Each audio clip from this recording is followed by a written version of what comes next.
नमस्कार, माझं नाव आहे पल्लवी आणि मी पर्यावरण संवर्धनासाठी काम करते.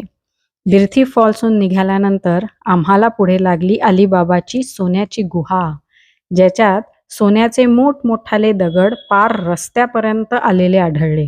काही काही तर सोन्याची बिस्किट रस्त्यावर अरेंज केले होते आणि एवढे मोठे मोठे दगड पाहून मनात घेण्याची इच्छा तर झालीच. पुढे गेल्यानंतर चांदीची गुहा लागली.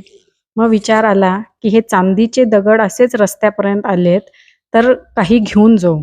मग मी निखिलेला म्हटलंय की ह्यातले काही चांदीचे दगड घेऊन जाऊया. तर म्हणे नको, मला माहिती आहे तू काय करणार, तू त्या सगळ्या चांदी सोन्याची साड्याच घेणार, त्यापेक्षा राहू दे. म्हणून त्यांनी मला घेऊनही दिलं.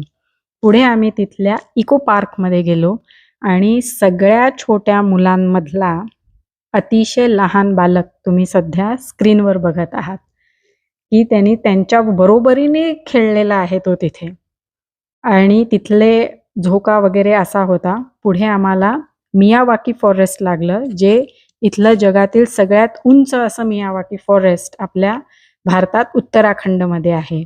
मग आम्हाला बघायचं होतं इथलं लायकेन गार्डन पण अतिशय जोराचा पाऊस सुरू झाला आणि आम्हाला तिथनं निघावं लागलं. कारण एवढ्या पावसात काहीही बघणं शक्य नव्हतं.